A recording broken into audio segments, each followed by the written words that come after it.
अस्सलाम वालेकुम। अदील चाचू जहानामा की एक और एपिसोड के साथ आपकी खिदमत में हाजिर हैं और आप देख सकते हैं कि मैं इस वक्त अपनी गाड़ी में बैठा हूँ। पहले तो मैं आप लोगों को बता चलूँ कि मैं गाड़ी चला नहीं रहा, मेरी गाड़ी अपनी जगह पर रुकी हुई है, ये बराबर में ट्रैफिक जा रही है। मैंने कहा मैं ये क्लैरिफाई ज़रूर कर दूँ। वैसे कराची में खड़ी हुई गाड़ी में भी मोबाइल यूज़ करना बड़ी डेंजरस बात होती है, लेकिन कुछ चीज़ ऐसी गुजरी सामने से, मैंने फ़ौरन गाड़ी अपनी साइड पे लगाई और मैंने कहा कि मैं अपने ये जो थॉट्स और अपने जो ख़यालात हैं, एहसासात हैं, उनको यहीं पे ही जो है ना वो मैं इनको रिकॉर्ड कर लूँ।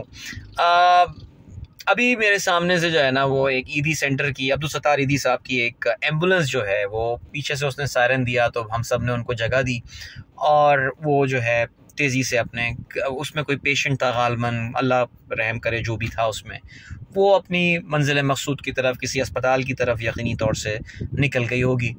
और ईदी की ये एम्बुलेंस जो है ये हमारी अपनी ज़िंदगियों का एक इतना अहम, हमारी जो पाकिस्तानियों की जो एक लाइफ है, एक ज़िंदगी का इतना अहम हिस्सा बन गया कि कभी कभार हमें इस बात का एहसास भी नहीं होता कि ये इतनी बड़ी एक नेमत पूरे पाकिस्तान में ये मौजूद है।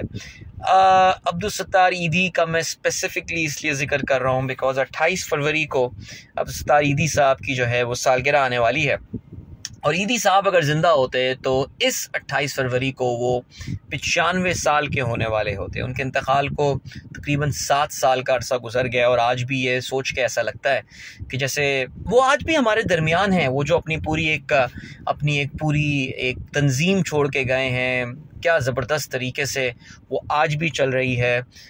उनकी बेगम साहिबा पहले, फिर उनके साहबजादे फैसल ईदी। अभी आज ही मैं फैसल साहब की एक वीडियो देख रहा था कि वो इस वक्त तुर्की में हैं और तुर्की में वहाँ पे हमारे जो तुर्क बहन भाई हैं जो ज़लज़ले से मुतासर हैं उनकी मदद कर रहे हैं। तो वो जो एक सोच अब्दुल सत्तार ईदी पैदा करके गए थे वो आज तक चल रही है और पाकिस्तान में कभी भी खिदमत खल्क का ज़िक्र होता हो तो ऐसा हो ही नहीं सकता। 99% पाकिस्तानी अब्दुल सत्तार ईदी को ही याद करते हैं और उन्हीं का ही नाम लेते हैं।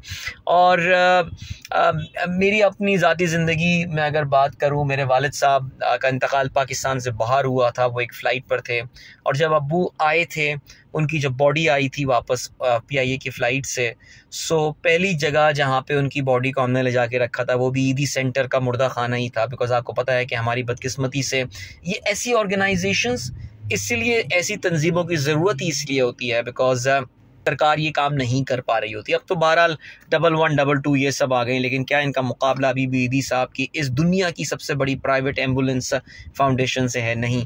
तो आइए जी, 28 फरवरी ईदी साहब की सालगिरह है, 95वीं सालगिरह है। उनको अपनी दुआ में याद रखते हैं। अल्लाह ताला उनको जो है वो जवार रहमत में जगह फरमाए। और ईदी साहब की जो स्पिरिट थी, उनकी जो सोच थी, इस वक्त पाकिस्तान को उसकी कितनी ज़रूरत है कि रंग, नस्ल, ज़बान, मज़हब सबसे बालातर होकर सिर्फ़ इंसानों की खिदमत करनी है। तो अल्लाह ताला जवार रहमत में जगह अता फ़रमाए, आमीन सुम्मा आमीन। और हम सब के अंदर भी अब्दुल सत्तार ईदी साहब की जो ये सोच है उसको अल्लाह ताला पनपने का मौका दे। और छोटी सी उम्र से अगर ये हो जाए आप लोगों के लिए तो फिर तो क्या बात है। तो अदील चाचू को इस हफ़्ते जहानामा में ये बड़ी खूबसूरत सी बात मैंने शेयर की आपके साथ। ईदी साहब के हवाले खूबसूरत इंसान की बात मैंने शेयर की आपके साथ।